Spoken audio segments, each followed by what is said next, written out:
Well,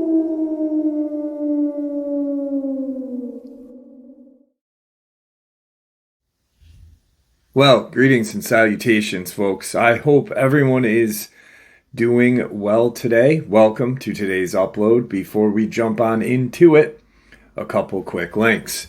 As many of you may know, I rely on Patreon, PayPal, channel membership, and the merch to help the channel to continue to grow and go. Links to Patreon, PayPal, and channel membership is in the description below. Merch displayed directly under the video. Also, Dogman Frightening Encounters, Volume 1 through 3, the audiobook versions. They were written and researched by Tom Lyons, narrated and produced by me, Jeff Nadolny. These audiobooks are available on Audible, Amazon, and iTunes, links to which are also in the description as well. And finally, last but definitely not least, if you'd really like to help support the channel to continue to grow and go, simply subscribe. It does not cost a cent. Click that like button, takes half a second. If you don't want to miss out on any of the informative uploads that I put out daily, click that bell icon, and folks, please leave a comment and share the video. Why? Well, because these things really do help the channel to continue to grow and go. They definitely do matter and are appreciated. And with that, I have taken far too much of your time. Let's jump in to today's upload, shall we? All right, folks. So last night, the information that I was privy to, and I'm going to share with you right now, really took me for a loop. I wasn't ready to hear what I heard, nor was I ready for the information. But I honestly had a lot of thoughts about some of this stuff, and some I didn't. And I've talked a little bit about a lot of it as well.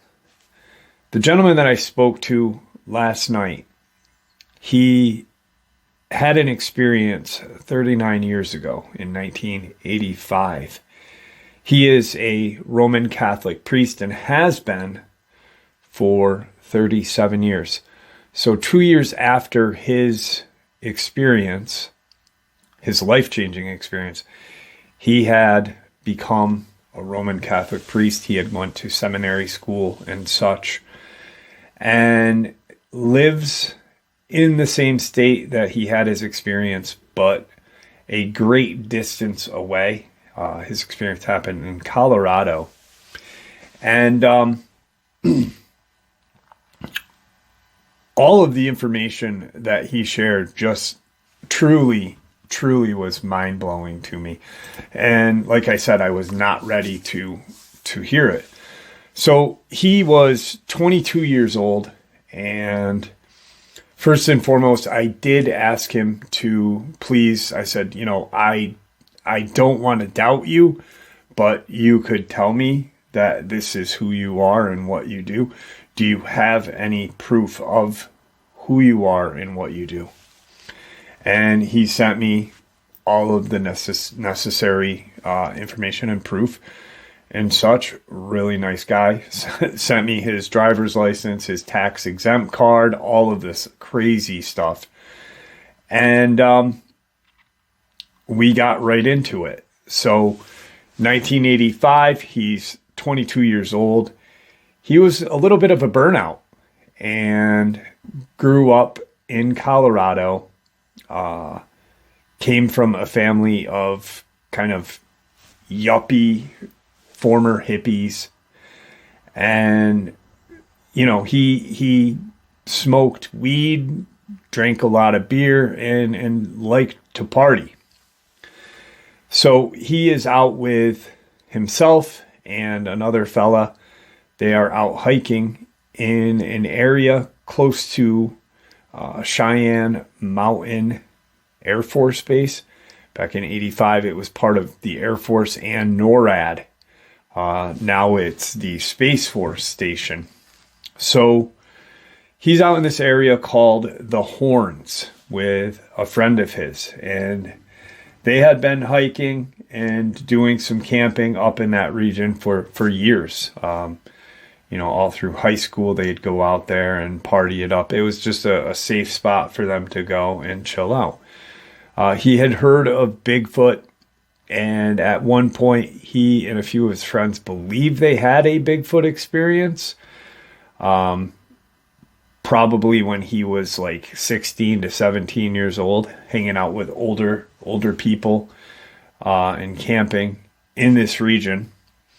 He had, with a group of friends, heard some very strange kind of calls, and that really didn't disturb him as much as what happened in 85. So they are out camping. They had been out there for a couple of days, and they had brought, a couple of ounces of weed. When he said, I smoked a lot of weed, he really did. He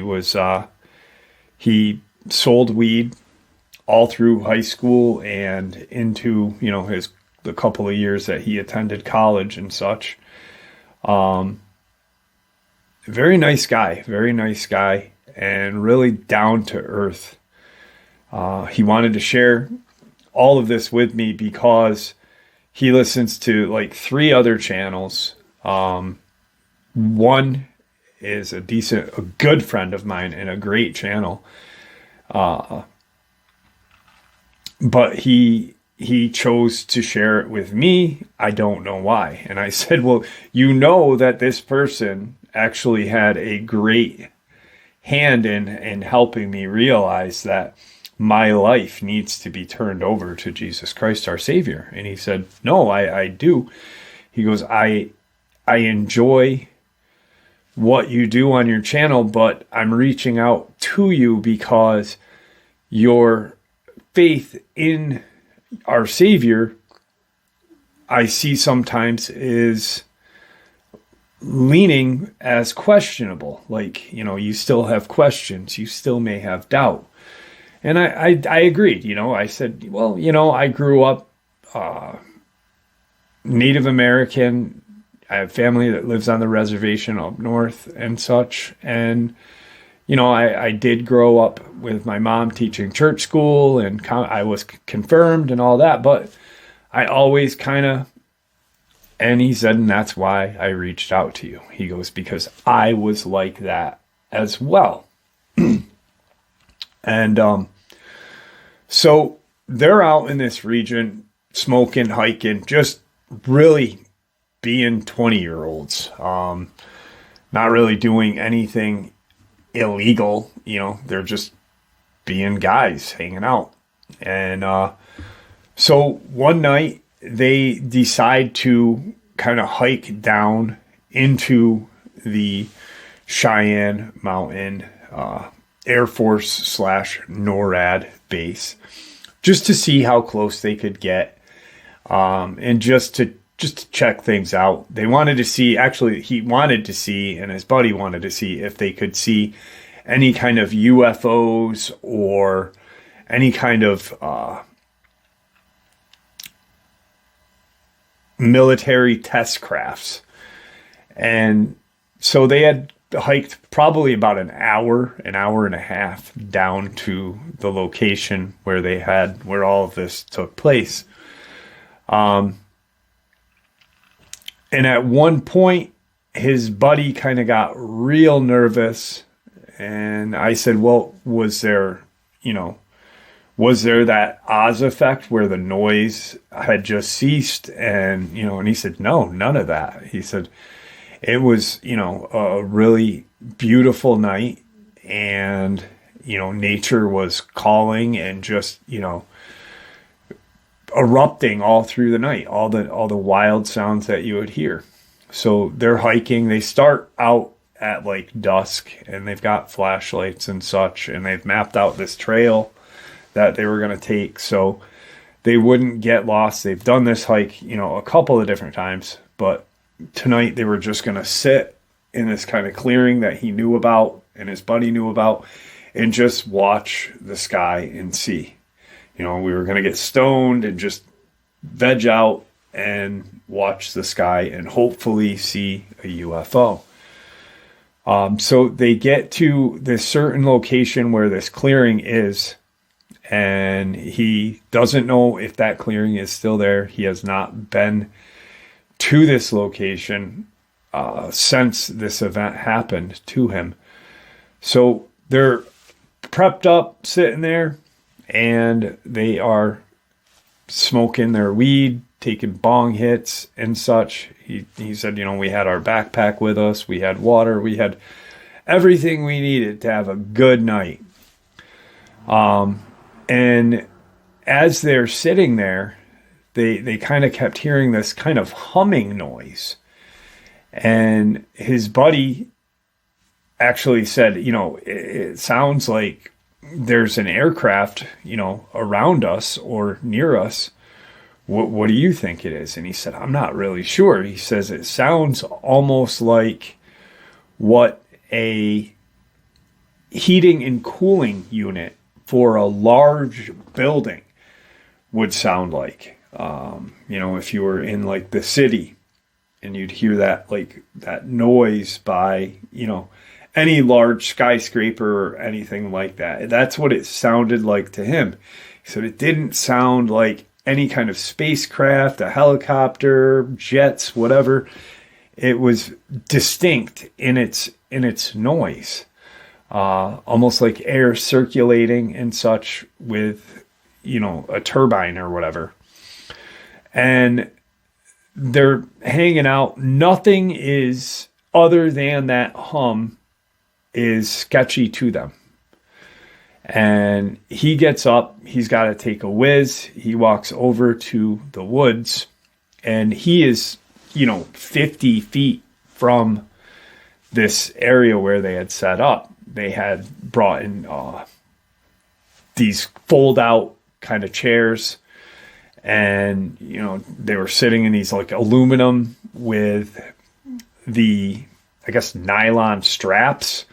Those old chairs from the 80s, that's what they had with them. And does his business. He turns around, and as he's taking a leak, he's talking to his buddy. They're both having a conversation. And he realizes that his friend hadn't answered him.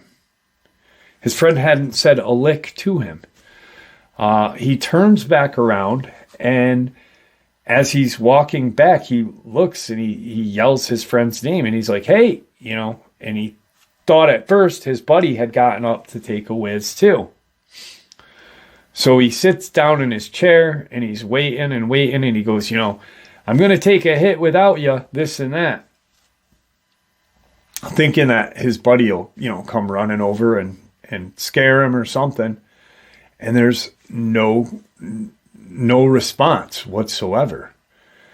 And so he starts looking around. He's got his flashlight, and he's looking around this small clearing, and he yells his friend's name again, and he's like, this isn't funny. Where are you?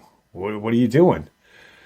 And all of a sudden, this kind of like radiating light pops up in front of him. And it's maybe 100 feet away, but it's just this really bright kind of spotlight that's just flooded the area. And he kind of puts his hands up to shield his eyes, and he knows that it's not his friend. He's thinking, holy shit, I'm in trouble. This is probably military police or something. Maybe we shouldn't be here. Even though they were not on Cheyenne Mountain base at all. They were, a distance away. And this light just erupts in front of him. And no sooner did the light blind him and light this area up did it stop. I apologize for that. Tigger, our channel's mascot, wanted to leave the room, so I didn't want him to scratch at the door. So the light is very bright, and then it stops. almost as fast as it came. You know, it was just an abrupt stop. He's sitting in his chair and he's trying to get acclimated back to the darkness. You know, if you get like a flashlight shined in your eyes for, you know, a couple seconds and you're in the dark already, it takes a minute. And he's getting these kind of light flashes in front of his eyes, and he starts to get his sight back. He's now able to, you know, make out a couple of things. And as he's sitting in his lawn chair, or what he thought was his lawn chair, he realizes that he's not in his lawn chair, nor is he outside. He kind of looks down and he can see like the shadows or whatever of his body, and realizes that his arms and legs are, you know, strapped or being held in this chair. As his sight keeps getting better and better to the darkness, he realizes that this is not his lawn chair, and it looks like he's in this kind of large, dark room. And he's kind of trying to move and shake. He yells his friend's name and gets no response, obviously. Just kind of, you know, yells out, "Help, what's going on?" And all of a sudden, out of the darkness, he hears these words that he will never forget. And it's, "You are safe. No harm will come to you," with his name. So you are safe. No harm will come to you, blank. And I'm not going to share his name because he is still a priest. He has his own parish. He does not want anyone to know of his experience. He's told a few people about this. He's actually shared it at seminary school and such. And that's a whole different topic right there. So he's sitting in this chair, and he's like, here's these words, and he's kind of shaking at just absolute fear. And he said, "Jeff, I heard the experience that you shared a couple of months ago with a gentleman, or that happened to a gentleman named Kirk." And he said, "It really resonated with me because it sounded so similar to what happened to me, but yet so different." So he's sitting and looking around, and he sees this kind of glow, this kind of bluish glow in front of him. And the words are spoken again, those same words. "You are safe. No harm will come to you," his name. And he kind of yells out, "Who are you? You know, who are you? What do you want? You know, where's my friend? What did I do?" And out of the darkness is this kind of glow. And he said that it felt warm. It felt like this just warmth. Even though there was no temperature change, everything felt safe. And out of this darkness, there's this 7.5 foot tall man that is in like robed, like a white robe. And he's got these like just this smile on his face. And his eyes are blue. He can see from this glowing light that is now illuminating part of the room in front of him, that he can see these blue, just ocean-colored blue eyes. This large human man in this white robe. He had kind of a blondish, long hair, but not like super long. And he's, he immediately says, "Who the fuck are you?" Like, because now he's thinking, I would have been able to handle what was going on if a couple of military guys came out in front of me, or some guy in a suit with a military guy with him. But there's this 7.5-foot human in a white robe that I can't explain the feeling I got when I saw him. He said he was awe-inspiring. There was just something about him that, made him feel safe, but he was just awestruck, like, holy shit. And this, I guess we can call him angelic being or alien being, like a Nordic or Palladian, kind of stood in front of him and put his hand on his shoulder and said, his name. And he said, "Don't worry, I have many things to show you." And at that point, he is now not in the chair. He is walking down this very white hallway. And it's this long corridor of just bright white lights. And he can't see fixtures. He can't see, it's just almost an illuminated long hallway. And they're walking side by side. And he's kind of looking over at this humanoid. And I'm only saying humanoid because I don't know what else to call him. Father said that he considered him an angel.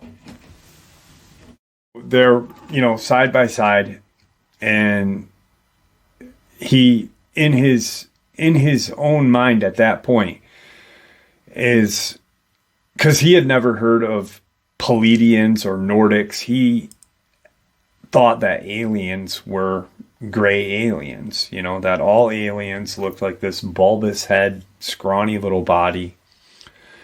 Now realizing that there are different alien beings on our planet and in our planet. So they're walking, and he kind of looks over at him, and he has to look up. And because Father is like 6'1", he was a decent sized guy back in the day. He said, I'm 60 in my 60s now, but with age, my back's kind of hunched over, and I'm maybe 5'11", but I was a good sized guy back in the day. He said, and I had to look up at this angelic being. He said, I kind of looked down, and he's looking at the robe, and it's just this white color. It's the whitest color he has ever seen.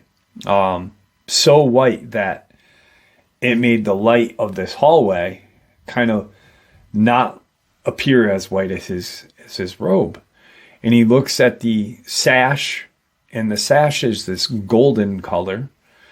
And he looks down, and he said, this is where things didn't make sense. He said, I looked down at his feet, and he had what looked like sandals.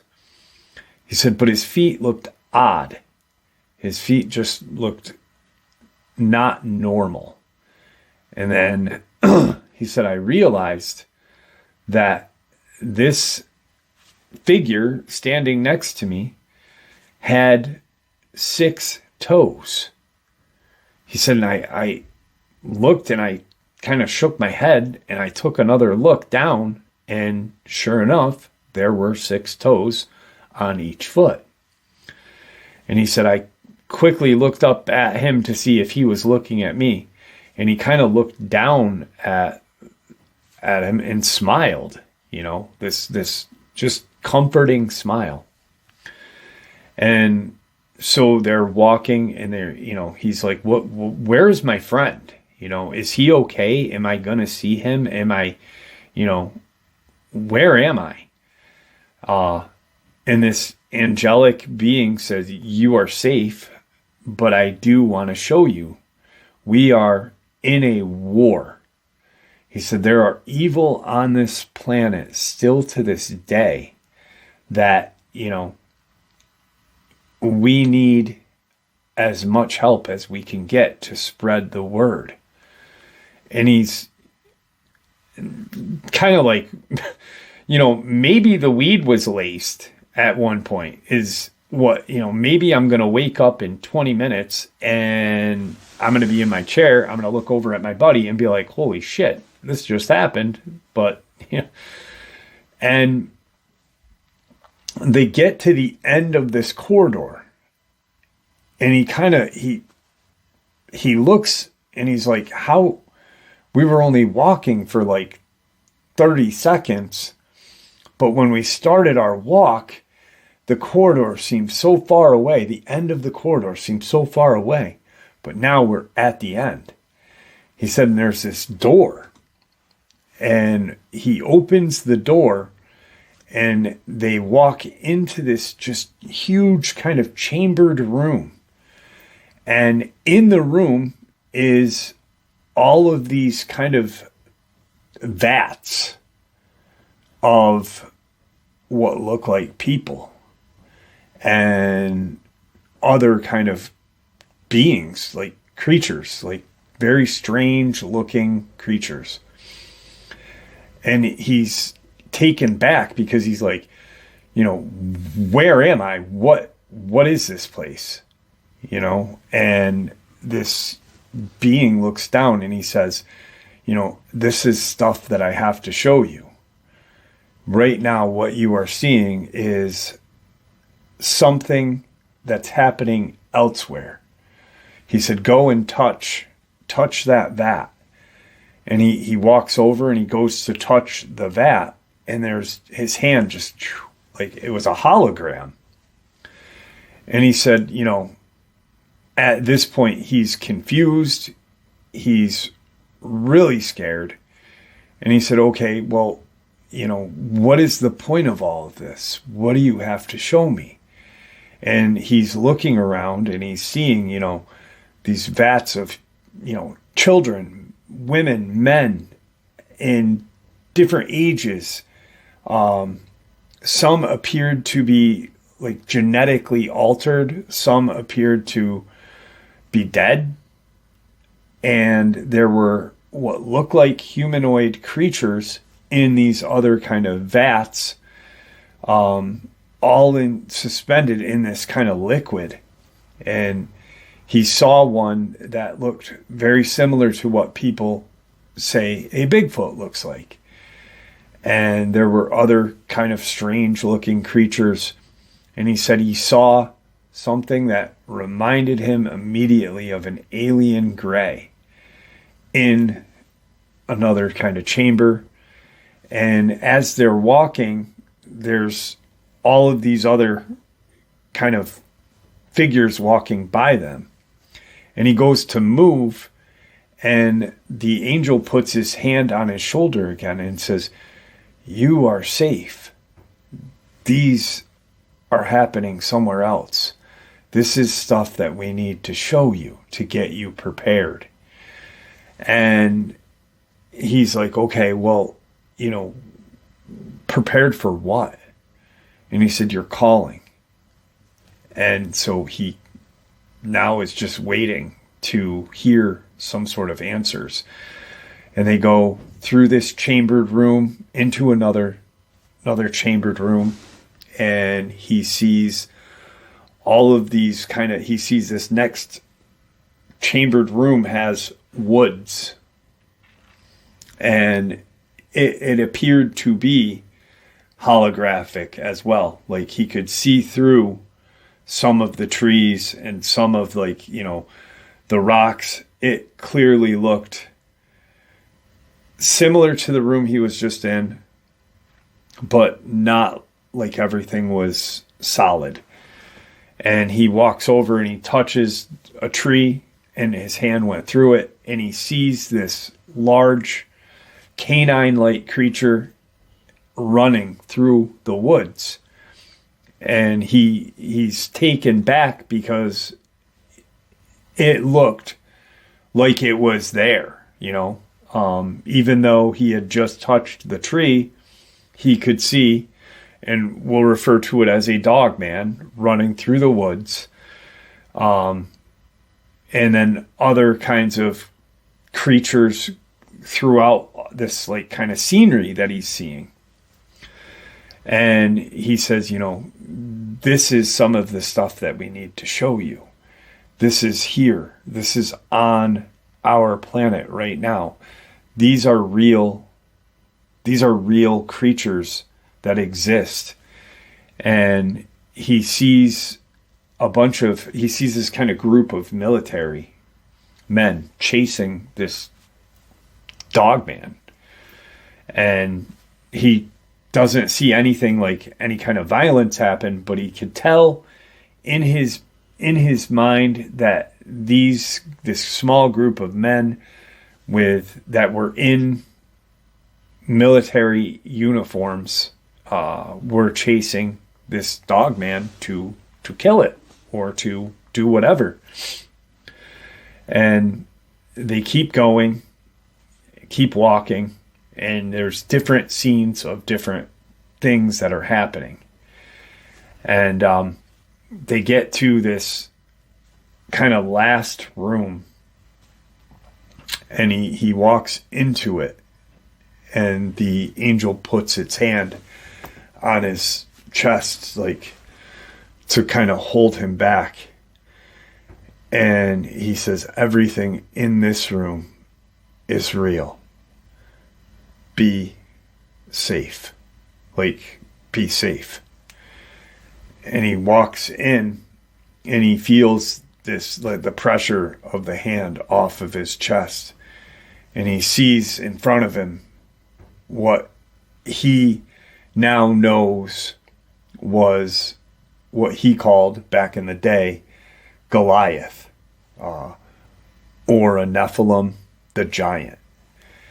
And it is sitting kind of on this boulder, and it's staring at him.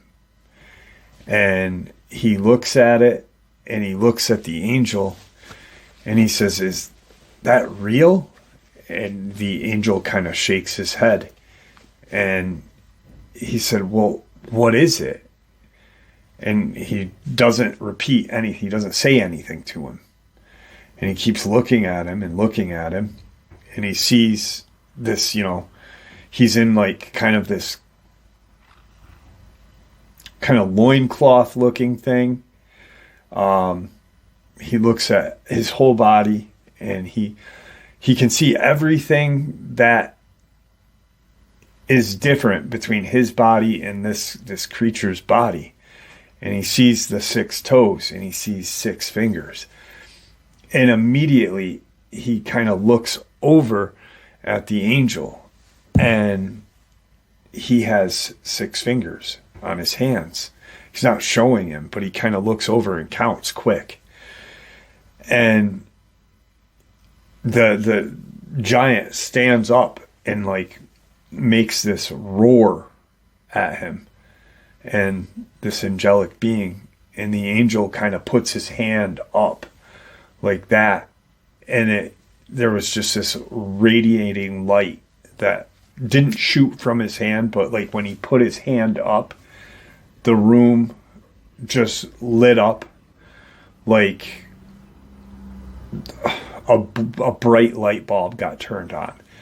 And the Nephilim or giant or whatever you want to call it sat back down on the rock and just stared at Father. And they back out of this room, and as they're backing out, the angelic being puts his hand on his shoulder, and he says, "And now we will talk."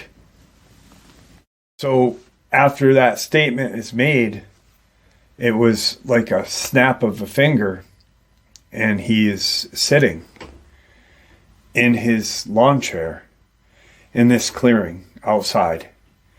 And he looks over because he's in kind of shock. He just got accompanied through these very strange rooms where he saw different creatures. Like, one, he sees what appears to be this genetic kind of alien laboratory.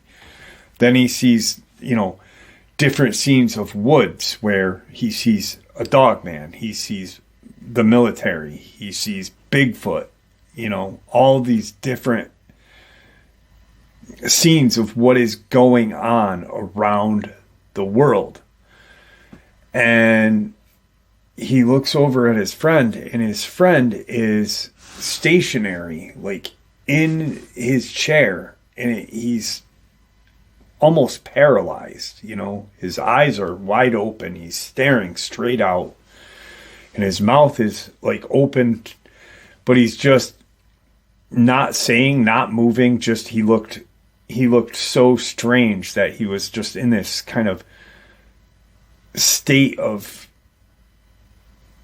frozenness.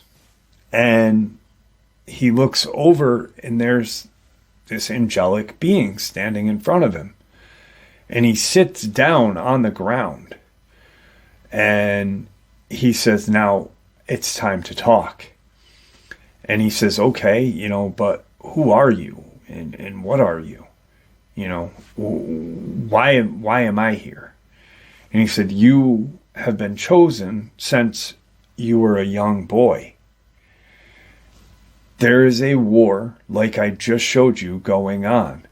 There are things on this planet that are not supposed to be here, but are. Demonic figures, demonic beings. He had seen reptilian creatures as well, all through these like kind of holographic rooms. I shared two, and then the Nephilim room, but there was other rooms that he had seen, like the weird kind of chamber of the vats and stuff. The Dogman, he had seen, a reptilian, kind of what looked like a chamber with a bright red hole in this rock, and these reptilians were coming out of this hole.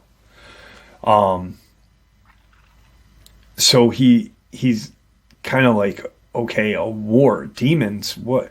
Are you an angel? And this angelic being looks at him and says, "I am something." And he's like, "What? I am something?" He said, "Well, you have the same amount of fingers and toes as Goliath did." And that's what he referred to the Nephilim as, Goliath. He kept calling him Goliath because he had never heard of Nephilim. At that point, he had heard David and Goliath, but he had never heard the term Nephilim. And he says, we all do. We all do. You and the human race were modeled after God. We weren't. And, now it's kind of striking chords to him. Like, okay, now I remember, growing up and hearing different things. And he looks at his friend and he said, "Is my friend okay?" Because his friend is in this like state of stasis. He can't move. And he said, "Your friend is fine. You will be fine. But you need to do a different way of life. And you need to help people find the light and find, this whole different way of life." And he's explaining, the different things like the government. He starts to say, your people have made deals with demons have made deals with, what you saw was demons in these kind of laboratories doing experiments. He didn't say aliens. He clearly said demons to Father. And at that point, he said, okay, so what do you want me to do? What is my calling? Because now he realized that everything that he saw was not some kind of weed dream or whatever, that it was truly, he could feel these, every time that angelic being touched him, he felt, a state of calm. He felt this warmth. He felt safe. Like, even seeing this Nephilim, seeing the reptilians coming out of this large hole in these rocks, these red kind of like fiery hole, which I think would have been a portal. He thinks it's a gateway to hell. That's what he said to me. But he said the war is going on every day in front of us. He said, and there are reptilian that are in our, among our human race that we don't know. He said that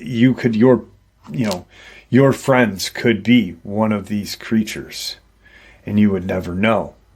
You have to turn your life over to God and Jesus.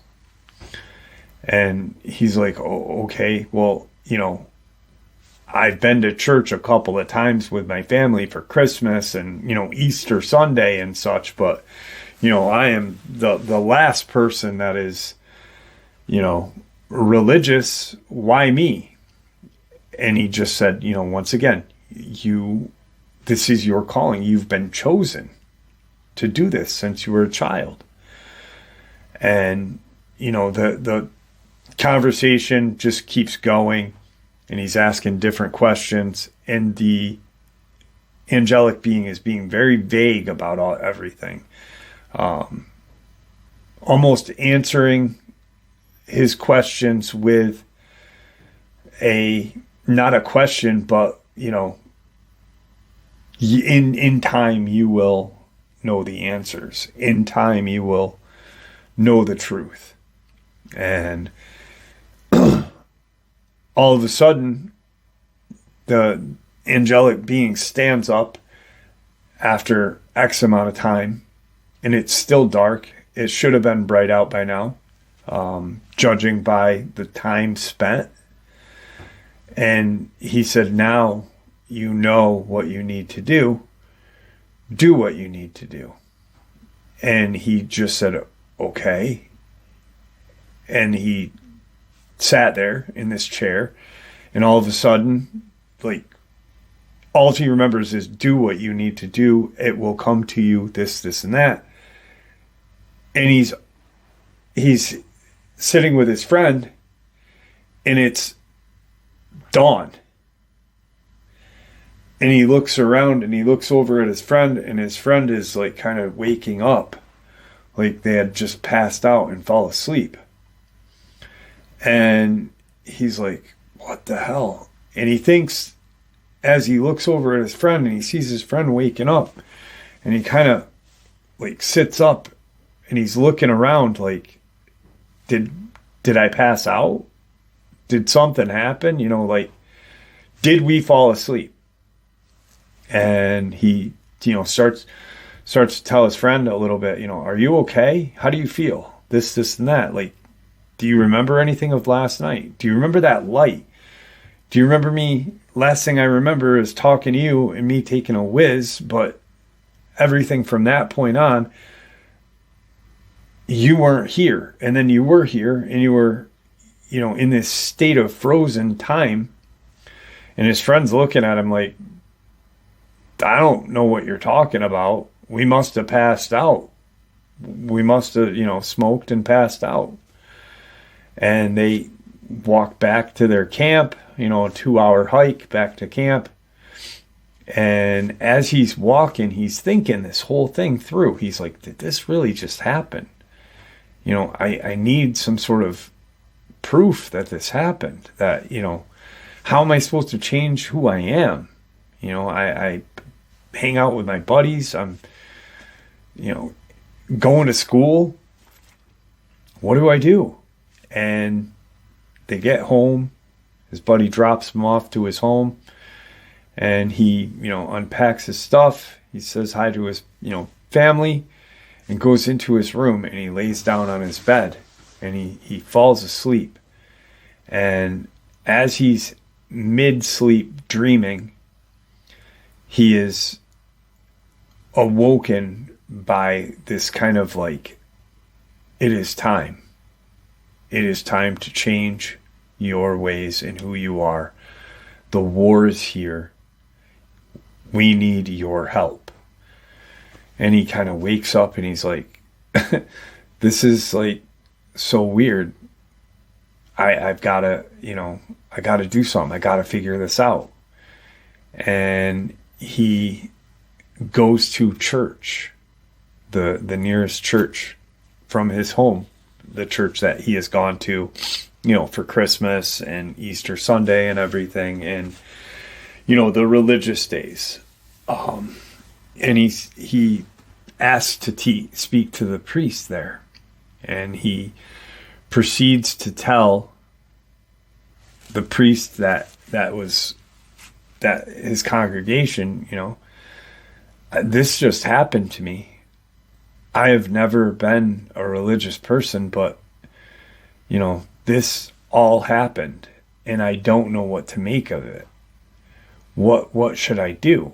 And instead of this priest looking at him and him half expecting him to say, you're nuts, guy.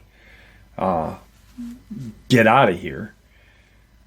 The priest looked at him and said, it's your calling. You have been chosen. Like those words. And it's your calling. You have been chosen. And hands him like this book, the Bible, and said, this is your new handbook. This is your guide.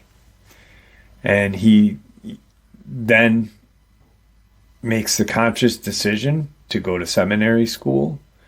And 2 years later, he is then a priest. He's going from congregation to congregation until he got his own flock of people to lead. And during seminary school, he had ended up speaking to the bishop and told him what had happened, but not told him, but asked questions, but did, this is what happened. What do you make of this? Was this like some sort of fever dream? Is this truly my calling? And the bishop said, you truly are chosen to lead a flock and keep them safe. You now know what is out there. And you need to share what you can to help your flock. And at that moment, he truly realized that everything he saw that night from these alien-like beings, these dogmen, Bigfoot, all holographic, except at the end, the Nephilim, he realized that yes, this is my calling. And yes, these creatures are real. They are demonic, but they are real. And, I asked him, I said, well, do you really believe that, Bigfoot is demonic? And he said, I do, Jeff. I feel like any of these creatures that are on our planet that have an intelligence and are not or were not on the ark with Noah are demonic and have bad intentions against humanity. And I said, I thought about that, and I said, well, that's interesting because, I tossed different ideas in my head, like maybe the Pleiadians, the Nordics are good, are the angelic, and these reptilian, alien, grays, and all these are demonic or aliens. I've tossed it all around a couple different times in my head. I've actually talked about it once on the live stream. And he really kind of made me think about this a little more. And I did say to him, well, I don't know how I feel about Bigfoot and Dogman and all of these, I said crawlers, yes. But, how does this explain different things that different people are seeing if, and he said, it's simple. They're all demonic, like I said, and any kind of creature or animal that wasn't on the ark is not from God. And I honestly, I did tell him that I said, I don't know how to share this because one, I've thought about this and I'm sure many of you have as well. Like what if these alien Pleiadians and Nordics are really angels? Or what if these angels are really aliens? And vice versa with the demons and reptilians and greys. And, what if they're these demons that have been recorded throughout time are really aliens and they use portals to travel to different dimensions and different times in space and this and that. And he said, I don't expect you to share this experience, but I needed to share it with you. And he said, and if you want to share this with people, please don't, share my name and don't share where I am in Colorado. But, let people know if you choose. And here I am sharing it. And part of me at one point wasn't gonna. And I let him know when I started recording this. I texted him that I am going to share this. And he said, his response to me was, I knew you would. And I'm like, what the? But, does this, what he saw, were they visions? Was it reality? I don't know. But he had never heard of, the one thing that when he described the lab of humans and such, all I envisioned was Nightmare Hall. When he shared like the military team or whatever chasing these dogmen, I thought about Victor, Bigfoot and everything else. The reptilians coming out of this red kind of fiery hole in a rock wall. I thought of, deep underground military bases. I thought of these portals. So I don't know. But I think the information that he shared with me needed to be shared. Do I 100% believe that all these creatures are demonic? No. Will that change eventually? I don't know. But I felt like it was a necessity to share it with you guys. And I did. So, Father, if you're watching this, I hope that I explained everything the way you wanted me to. And I thank you. And there you have it, folks. I hope you all enjoyed this upload as much as I enjoyed sharing it with you. I'd like to thank you for supporting this channel. It is, after all, your support that helps the channel to continue to grow and go, and what gives us all a place and a chance to share our experiences and theories, judgment-free. Everyone is simply treated with the respect that we deserve. Please stay safe, happy, healthy, and ever vigilant, keeping an eye on our children, pets, family, and friends. These creatures are real. These events have happened. Share this information with those you love and care about, and it may just help save their lives someday. Until next time, never stop asking questions, never stop searching for the truth, and God bless you all.